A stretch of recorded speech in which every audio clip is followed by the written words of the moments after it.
Қорқынышты құпия. Әйелдерді жасырын бақылайтын, соңынан бақылап, бір-бірден басын алатын психопат туралы. Фильм бір үйленген жұп Франс пен Джулияны таныстырудан басталады. Олар жаңа ғана Румынияға келген. Олар бұрын ақшта тұрған, бірақ Франс жұмыс істейтін компаниядан жоғарылау алған соң оны Румынияға жіберген. Кездейсоқ, Франстың анасы түп тамыры Румыниядан болғандықтан, ол румын тілін еркін сөйлейді. Қолдаушы әйел ретінде Джулия Франспен бірге Румынияға көшуге шешім қабылдайды. Көшу тез болғандықтан Джулия жаңа ортаға бейімделуі және адамдармен сөйлесу үшін румын тілін үйренуі керек. Ол Румынияға жетісімен тіл үйренуді жоспарлайды. ақш-тан ұзақ сапардан кейін олар шаршаған күйде жаңа пәтерлеріне жетеді. Сол жерде ұйықтар алдында махаббат жасайды. Түн ортасында Джулия оянып, пәтер кешенінің айналасын қарау үшін терезеге қарайды. Оның назарын қарсыдағы ғимараттағы жұмбақ ер адам аударады. Ол Джулияның пәтеріне қарай өткір көзқараспен қарап тұр. Джулия бұған көп мән бермей, қайта ұйықтауға шешім қабылдайды. Ертеңіне таңертең Франс жұмысқа ерте кетеді. Джулия оянып, пәтерді жинастырып, румын тілін жаттықтырады. Үй шаруасын бітірген соң ол көрші ауданды зерттеуге шығады. Сол кеште Франс жұмыстан келгенше күтіп отырып, Джулия тағы да сол адамның алыстан өзіне қарап тұрғанын көреді. Қайта-қайта бақыланғанына ыңғайсызданып, пәтердің шамын өшіріп, адам оны көре алмайтындай етеді, бірақ ол әлі де пәтеріне қарай береді. Джулия Франстың келгеніне шошып кетеді.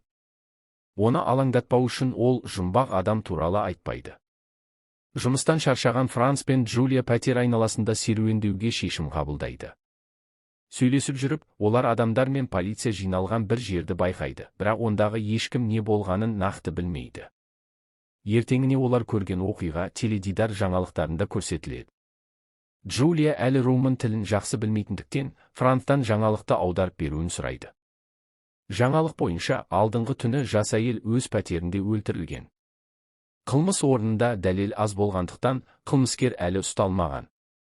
Сол кеште Франс жақын достары Симеон мен оның әйелін пәтерге кешкі асқа шақырады.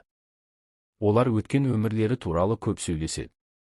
Джулия румын тілін аз білетіндіктен, әңгімеге қосыла алмай үнсіз қалады. Кейін олар Джулия мен Франстың пәтеріне жақын жерде өлтірілген әйел туралы жаңалықты талқылайды. Сол сәтте олар әйелдің басын жұмбақ психопат кесіп тастағанын біледі. Бір ай бұрын тағы бір жас әйелдің ұқсас жағдайда өлтірілгені анықталады, және екі қылмыстың да бір адамның қолынан болғаны ықтимал. Психопаттың кім екені белгісіз болғандықтан, полиция оған өрмекші психопат деген лақап ат қойған. Кейін Джулия қоқысты шығару үшін сыртқа шығады.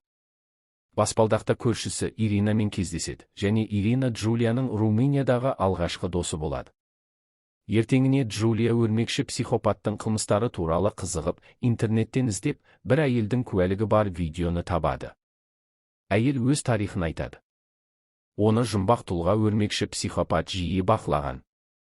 Бір түні психопат үйіне кіріп, бетін жастықпен жауып, бетін көрмеу үшін жасырған. Содан кейін мойнын кескілеген, бірақ тек аз ғана терісін кескен. Одан да қорқыныштысы өте қатыгез психопат оны сағаттап қарап тұрып, өлтірмей кетіп қалған. Сол оқиғадан кейін әр ай сайын жаңа құрбан пайда болған, барлығы жас әйелдер және әр құрбанның мойны кесіліп, басы алынған. Бұл әңгімені естіген Джулия жалғыз қалғанда сақтықпен жүреді, өйткені психопат жаңа құрбан іздеп жүруі мүмкін және өзі келесі болуы ықтимал деп қорқады. Кейін Джулия кинотеатрға фильм көруге барады, бірақ орындыққа отырысымен артында отырған жұмбақ тұлғаның өзіне қарап тұрғанын сезеді. Артына қарамай, ыңғайсызданып, бірден кетіп қалады.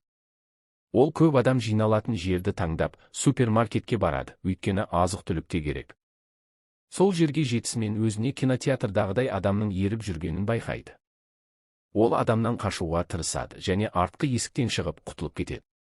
Сол түні Франс пен кешкі ас үстінде Джулия өзіне жұмбақ адамның еріп жүргенін айтады, және ол адам өрмекші психопат болуы мүмкін деп күдіктенетінін айтады.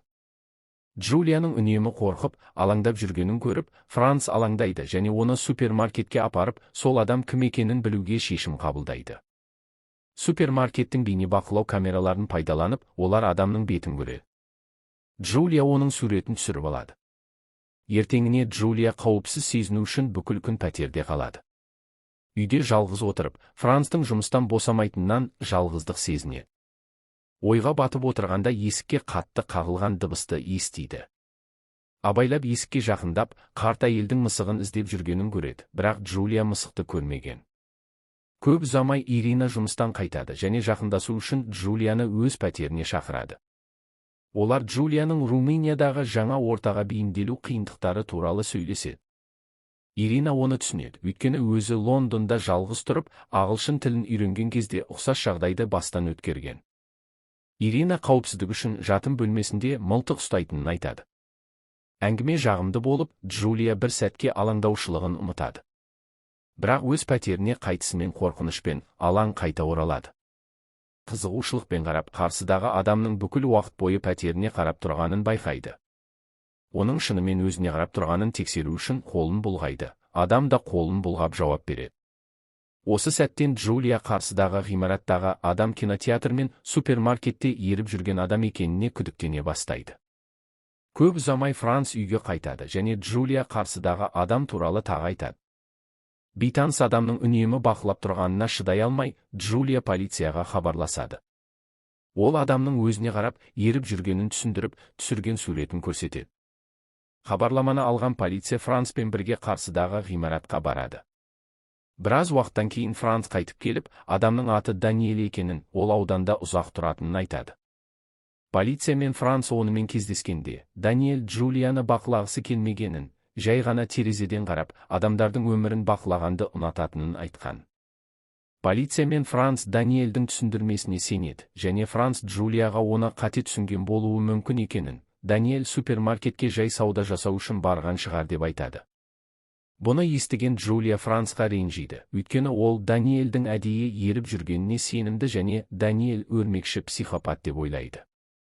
Психопат құрбандарын өлтірмес бұрын бақылайтыны белгілі, ал Даниэль дәл осылай істеген. Олардың пікір қайшылығы шиеленіске әкеліп, ақырында ұрысқа ұласады. Ертеңіне үйде отырып зерігіп, Джулия серуендеуге шығады. Жолда Даниэльдің бір жерге бара жатқанын көріп, қызығушылықпен жасырын соңынан ереді. Даниэль клубқа барады, онда күзетші болып жұмыс істейді.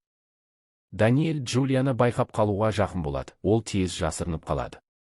Кездейсоқ Джулия клубта биші болып жұмыс істейтін Иринамен кездеседі. Джулия Даниэльді жасырын бақылап жүргенін түсіндіреді, және Иринадан оны танима деп сұрайды, бірақ Ирина Даниэльді білмейтінін айтады. Ирина Джулияны жұбатады, өйткені ешкім оның сөзіне сенбейді, тек өзі ғана сенеді. Ирина Джулияны әрқашан қорғайтынын уәде етеді. Сол түні Джулия өрмекші психопаттың өлтіріп жатқанын түс көреді. Қорқынышты түстен шошып оянады. Ойға батып отырғанда Иринаның пәтерінен қатты шу естиді, бірден Иринаға қауіп төнді деп қорқады. Джулия Иринаның есігін қатты қағады, бүкіл тұрғындарды оятады. Үй иесі келіп, есікті ашады және шуды мысық шығарғанын көреді. Дегенмен Джулия Иринаның пәтерінде бірдеңе түсініксіз деп сезінеді. Осы шуға байланысты үй иесі Франс пен Джулияны сөгеді. Кейін Франс сол түні жұмыс орнында кеш болатынын және Джулияны шақыратынын айтады. Франс жұмысқа кеткен соң, Джулия Иринаның жұмыс орнына қоңырау шалып, оның қайда екенін сұрайды, өйткені Ирина алдыңғы түннен бері үйге қайтпаған. Олар Ирина ауысымын бітірген соң үйге қайтатынын айтады. Кенет Иринаның пәтер есігіне қағу естіледі, және Иринаның бұрынғы жігіті Кристиан келеді. Кристиан Ирина алдыңғы түні кездесуге келуі керек еді, бірақ келмеген соң, алаңдап пәтеріне келгенін айтады. Бұны растау үшін Джулия Иринаның телефон нөмірін сұрап алып қоңырау шалады, және пәтер ішінен телефон дыбысы естіледі, яғни Ирина іште. Енді тынышталған Джулия Кристианнан көмек сұрап, Даниэльмен кездесуге бірге барады. Олар Даниэльдің пәтеріне барып, есікті қағып айқайлайды, бірақ Даниэль шықпайды. Кристиан шұғыл ісі болған соң кетіп қалады, Джулия жалғыз қалады. Даниэль туралы қызығушылықпен оның пәтеріне жақындайды және есікті қарт адам ашады.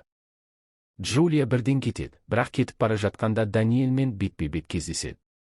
Түн түскенде Франс пен Джулия кешке дайындалып жатқанда полиция келеді. Даниэль өзі қоңырау шалып, Джулияның алдыңғы күні оны бақылап, әкесінің тыныштығын бұзғанын хабарлаған. Істі тез шешу үшін полиция Джулиядан Даниэльден кешірім сұрауды өтінеді. Джулия мәжбүрлі түрде кешірім сұрайды. Полиция мен Даниэль кеткен соң Франц Джулияға өрмекші психопаттың ұсталғаны туралы онлайн мақаланы көрсетеді және қылмыскердің суреті шығады. Ол Даниэль емес екені анық. Бұл жаңалық Джулияны біраз тыныштандырады. Франц пен Джулия кешке барады. Онда Франц әріптестерімен румын тілінде сөйлеседі. Джулия ештеңе түсінбейді. Бақытымызға орай Симеон аударып, олар Джулияның Даниэльмен мәселесі туралы сөйлесіп жатқанын айтады. Франц Джулияның психопаттан қорқып, паранояға ұшырағанын айтады. Бұл сөз Джулияны қатты ренжітеді, өйткені Франц оған сенбейді және оны параноя деп санайды. Бұл тағы бір ұрысқа әкеледі, және шаршаған Джулия жалғыз пойызбен үйге қайтуға шешім қабылдайды. Пойызда Джулия Даниэльдің де сол жерде екенін байқайды. Даниэль оның қарсысында отырып, түсініспеушілікті түсіндіреді. Ол жай ғана терезеден қарап, адамдарды бақылағанды ұнатады, және Джулияны бақылағысы келмеген. Супермаркеттегі кездесулер кездейсоқ, өйткені бір ауданда тұрады. Даниэльдің түсіндірмесін тікелей естіген соң Джулия одан кешірім сұрайды. Үйге жеткенде Джулия Францпен ұрысқан соң бұл жерде қалғысы келмей, заттарын жинай бастайды. Жинап жатқанда Иринаның пәтерінен музыка естіледі, және бірнеше күннен бері кездеспеген Иринаны көру үшін барады. Есік ашық болған соң кіреді, және іздеген соң Иринаның басынан айырылған мәйітін көріп шошып кетеді. Кенет жұмбақ тұлға Джулияны есінен танырады. Есін жиғанда шындықты біледі. Өрмекші психопат Даниэль екені дәлелденеді.